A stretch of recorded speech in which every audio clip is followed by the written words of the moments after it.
എയിംസുമായി ബന്ധപ്പെട്ട് സംസ്ഥാന ബി.ജെ.പി തർക്കം എന്ന സൂചന. എയിംസ് ആലപ്പുഴയിൽ സ്ഥാപിക്കണമെന്ന കേന്ദ്രമന്ത്രി സുരേഷ് ഗോപിയുടെ നിലപാടിനെതിരെ സംസ്ഥാന നേതൃത്വം ദേശീയ നേതൃത്വത്തെ പരാതി അറിയിച്ചുവെന്നാണ് മനസ്സിലാക്കുന്നത്.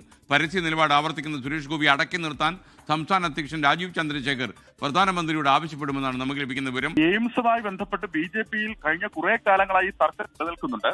അത് കഴിഞ്ഞ നിയമസഭാ തെരഞ്ഞെടുപ്പിൽ പലയിടങ്ങളിലും പല നിയമസഭാ മണ്ഡലങ്ങളിലെയും സ്ഥാനാർത്ഥികൾ എയിംസ് അവരുടെ മണ്ഡലങ്ങളിൽ കൊണ്ടുവരുമെന്ന വാഗ്ദാനം ചെയ്ത് അവരുടെ പ്രകടന പത്രികയിലടക്കം വാഗ്ദാനം ചെയ്ത് തെരഞ്ഞെടുപ്പ് പ്രചാരണം നടത്തിയിരുന്നു. ഇപ്പോഴത്തെ കഴിഞ്ഞ കോർ കമ്മിറ്റിയിലടക്കം എയിംസിൽ വ്യക്തത വരുത്തണമെന്ന് ബി.ജെ.പി നേതൃത്വത്തോട് സംസ്ഥാന നേതാക്കൾ ആവശ്യപ്പെട്ട വിവരം പോലും നമ്മൾ പുറത്തു കൊണ്ടുവന്നു. ഇതിൽ ഇപ്പോൾ ഏറ്റവും ഒരു പ്രധാനപ്പെട്ട കാര്യം, കഴിഞ്ഞ ദിവസങ്ങളിൽ കേന്ദ്രമന്ത്രി സുരേഷ് ഗോപി എയിംസുമായി ബന്ധപ്പെട്ട നിലപാട് ആവർത്തിക്കുന്നുണ്ട്.